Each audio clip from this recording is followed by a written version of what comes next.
Hey guys, my name is Ryan. And my name is Miska. And welcome to Overwatch Central. So, Ana vs Zenyatta is a topic that we've discussed in the past. However, we've never really settled for anything, and we said we'd like to get back to this topic, so here we are. For support players, this could be quite a heavily discussed topic, and the choices have changed a lot over the course of Season 4. So, because of all this and just our own interest as well, we'll be taking a closer look using game stats, our own experience, and a comparison between the two kits of the two heroes, and also talk about their role in a team composition. Before we start, let me know who you would prefer on your team and when, but let's get started. We're going to start with Ana here, as it's a little bit easier to approach this discussion from this angle. The reason as to why Ana is played a lot is fairly straightforward actually. Originally, she grew in popularity due to her insane healing output. Whilst she can still output an absolute ton of healing, she also has an ultimate that combos extremely well with many heroes, and her grenade is very versatile and just a strong ability overall. All this makes Ana herself as well versatile, equips her with utility, and means she has strong synergy with most lineups. On top of this, she can also defend herself fairly well, which isn't always easy in the support category. All these factors combined though are pretty much unique to Ana out of the support heroes. Yet a certain Omnic Monk has been contesting her spot in some team lineups. Anyway, Ana is clearly in a very good position overall, and if we take a look at competitive stats for hero usage, we can also see that her usage just goes up and up in higher ranks. So it's fairly safe to say that she is as close to essential as you can get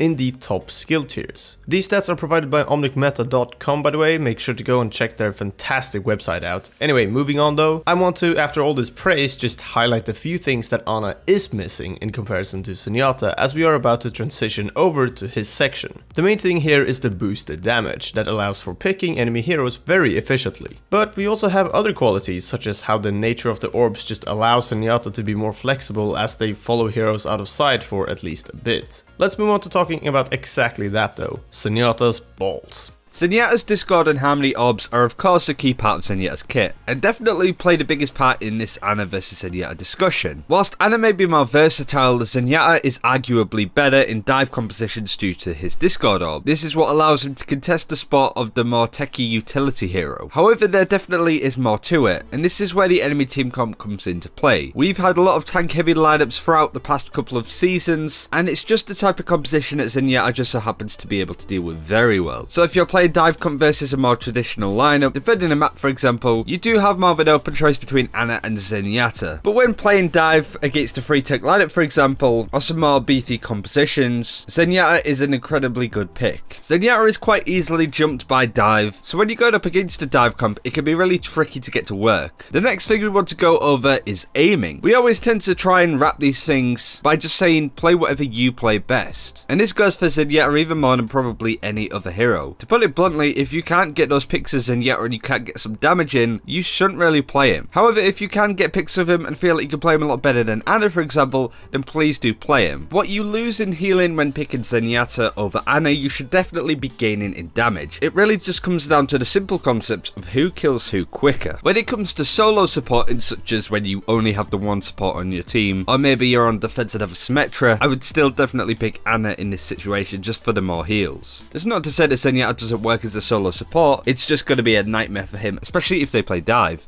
To wrap this video up and compile our conclusion, I'm just gonna sum everything up and lay down the verdict. All in all, what you lose in healing when picking Zenyatta, you have to gain back in damage. If you don't, you're just not as efficient or effective as you could be as a support. It is definitely true that Zenyatta doesn't compare as well overall in higher ranks when put next to Ana, but at the end of the day, players' individual skill with the different heroes matters more than anything in ranked. I know a couple of people that are very good at Zenyatta but just haven't played Ana as much. Whilst there's a lot of could you please switch to Ana in the spawn room, people tend to check their profile out and give them a shot at least at Zenyatta, and not surprisingly, a lot of the time Zenyatta works out anyway. A lot of you guys in the comments tend to tell us to ignore meta whenever we do a what's the meta or anything meta related really, and I guess this is one of those moments where we just want to highlight that staying open-minded is often beneficial, since people playing ranked just simply can't play all heroes equally well. And that's it for this time. Thank you very much for watching. Please do let us know what you think of all of this, who you would prefer. This is a topic that we do enjoy discussing, all of the sort of hero concepts and theory crafting almost. So do drop a comment below and we'll be very likely to read it. Also, just real quick, a shout out to our sponsors HyperX that have released a great gaming mouse that we use. It's getting some solid reviews as well. Actually, by all means read them up, find out a bit more info for yourself. But you can check it out via the link in the description if you want. Really good option if you're looking for a new gaming mouse. But anyway, that's all for now. Like and subscribe if you haven't already, and until next time, take care. We'll see you then.